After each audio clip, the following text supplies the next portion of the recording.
بسم اللہ الرحمن الرحیم۔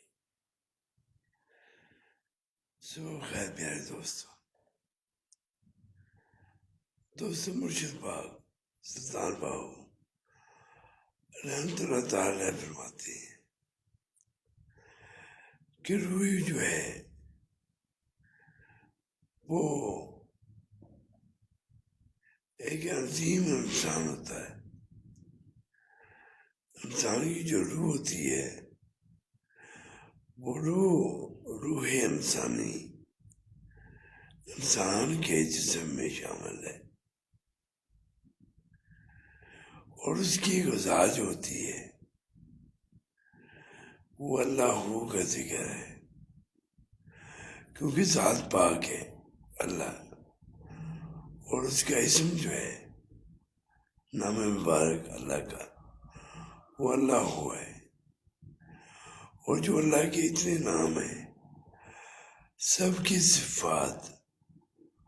اس میں ہوتی ہیں،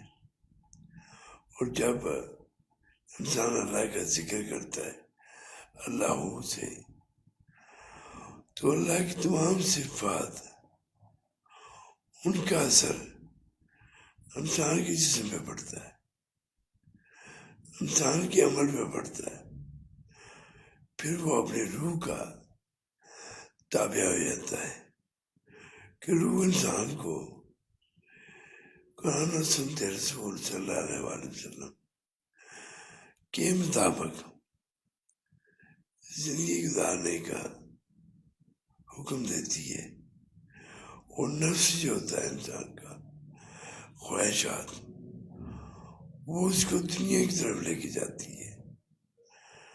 اور جو انسان دین کے مطابق اللہ کے حکم کے مطابق زندگی گزارتا ہے، دنیا کی آسائشوں کو ختم کرتا ہے، تو وہ اللہ کا فقیر ہوتا ہے۔ کوئی بھی مرشد ہو آپ کا، کوئی پیر ہو، سب سے عام بات جو ہے آیا کہ وہ سنت رسول کے مطابق اپنی زندگی جو چلا رہا ہے۔ دنیا میں کتنا مگن ہے یہ چیز دیکھیں، کیونکہ فقیر آدمی کا تو کام ہی نہیں ہوتا کہ وہ دنیا کے آسائش میں پڑے، دنیا کے جو حالات ہیں اس کے مطابق ان لوگوں میں بیٹھے اٹھے جو دنیا دار لوگ ہیں، کیونکہ فقیر کا رتبہ جو ہے وہ فنا فی نفس کا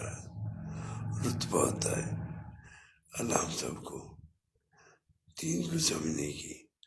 اس پہ عمل کرنے کی توفیق عطا فرمائے، آمین یا رب العالمین، آمین۔